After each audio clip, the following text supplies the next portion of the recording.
Like, share and subscribe to Inspire Media. Ganta Srinivas విషయంలో ఏం జరుగుతోంది?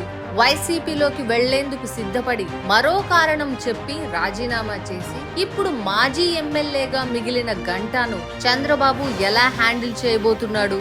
విశ్వాసం లేని గంటా విషయంలో బాబు వైఖరి టీడీపీ నాయకులందరికీ ఓ సంకేతంగా కనిపిస్తుందా? లేదంటే గంటా తనకు అలవాటైన రాజీ మార్గంలో ఏదో ఓ పార్టీలో చేరిపోయి టీడీపీ కూటమి తరపున బరిలో దిగుతాడా అనేది ఇంట్రెస్టింగ్ గా కనిపిస్తోంది. ఆఫ్టర్ ఆల్ ఓ మాజీ ఎమ్మెల్యే వ్యవహారం చంద్రబాబుకి ఇంత సవాల్గా ఎందుకు మారింది? చూద్దాం రండి. రాజకీయాల వెనక నిఖార్సైన వాస్తవాల కోసం ఇన్స్పైర్ మీడియాను సబ్స్క్రైబ్ చేయండి, లైక్ చేయండి, షేర్ చేయండి.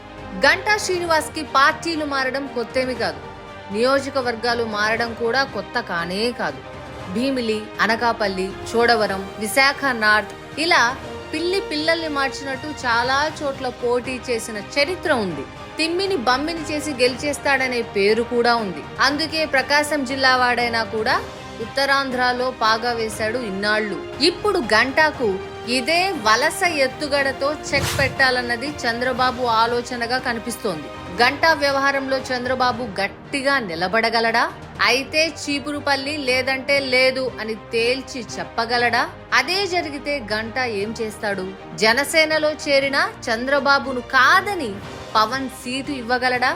ఇన్నాళ్లు టీడీపీకి దూరంగా ఉండి ఎన్నికల ముందు దగ్గరకు వచ్చిన గంటాకు శిక్ష పడాల్సిందే అంటున్న టీడీపీ క్యాడర్. నిజానికి గంటా సంచార రాజకీయ నాయకుడు. అధికారం ఎటువైపు ఉంటే అటువైపు వెళ్లిపోవడం గంటా అలవాటు. గతంలో చంద్రబాబు ముఖ్యమంత్రిగా ఉన్నప్పుడు ఎంపీగా గెలిచిన గంటా ఆ తర్వాత ప్రజారాజ్యంలో చేరారు. చిరంజీవి పీఆర్పీని కాంగ్రెస్ లో విలీనం చేసిన తరువాత కిరణ్ కుమార్ రెడ్డి కేబినెట్ మంత్రి అయ్యారు. అటు తర్వాత 2014లో రాష్ట్ర విభజన తర్వాత మళ్లీ టీడీపీలో చేరారు. రాష్ట్ర విభజనకు ముందు తరువాత మంత్రిగా ఉన్న నాయకుడిగా గంటా ఓ చిన్న సైజు రికార్డు కూడా సృష్టించారు. అంటే ఏ పార్టీలో ఉన్నామని కాదు, అధికారం ఉన్న చోట ఉన్నామా లేదా అనేది ఆయన పాయింట్. 2019లో టీడీపీ ఓడిన తరువాత గంటా గెలిచిన పార్టీ కార్యక్రమాలకు 3 ఏళ్ల పాటు దూరంగా ఉన్నారు. తరచుగా వైసీపీ ఎంపీ సాయిరెడ్డితో సమావేశమయ్యేవారు. వైసీపీలో చేరతారు అని ప్రచారం జరిగినా జగన్ గ్రాఫ్ పడిపోవడం చూసి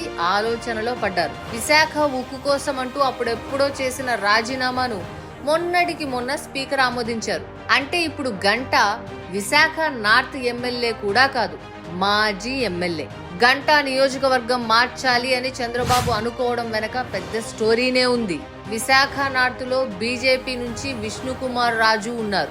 రాజు ముందు నుంచి టీడీపీతో సన్నిహిత సంబంధాలున్న నాయకుడు. విశాఖలో టీడీపీకి మళ్లీ తిరుగు ఉండదు అని బాబు అంచనా. అందుకే గంటాను విజయనగరం జిల్లా చీపురుపల్లికి పంపాలన్నది ఆలోచన. గంటా మాత్రం తాను గతంలో పోటీ చేసిన భీమిలి కోరుతున్నారు. భీమిలి అయితే సులభంగా గెలవచ్చు అనేది గంటా ఆలోచన. బాబు మాత్రం ఒప్పుకునే పరిస్థితి కనిపించడం లేదు. గంటా జిత్తుల మారి అని చంద్రబాబుకి ఖచ్చితంగా తెలుసు.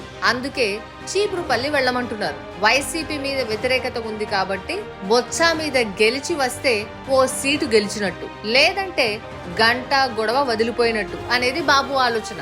ఆ సంగతి గంటా కూడా తెలుసు కాబట్టే పనిలో పనిగా జనసేన భజన మొదలు పెట్టారు. గ్లాస్ గుర్తు మీద జగన్ విమర్శలు చేస్తే గంటా సమాధానం చెప్తున్నారు. అయితే పొత్తు ఉన్న చంద్రబాబును కాదని పవన్ కళ్యాణ్ గంటాను పార్టీలో చేర్చుకొని టికెట్ ఇస్తారా అనేది పాయింట్. గంటాకు ముందు నుంచి చిరంజీవి కుటుంబంతో సన్నిహిత సంబంధాలున్నాయి. చిరు కుటుంబం సినిమా ఫంక్షన్లు విశాఖలో జరిగితే అన్ని ఆయనే చూసుకుంటున్నారన్న పేరు కూడా ఉంది. పైగా పీఆర్పీలో గెలిచి కాంగ్రెస్ లో మంత్రి అయిన అనుభవం కూడా ఉంది. అందుకే బాబు కాదంటే అటువైపు నుంచి నరుక్కొని రావాలన్నది ఆలోచన. అయితే జనసేన లేదంటే బీజేపీ, అంతేగాని వదిలే ప్రసక్తే లేదు అంటున్న గంటాను మరి బాబు ఎలా హ్యాండిల్ చేస్తాడో చూడాలి.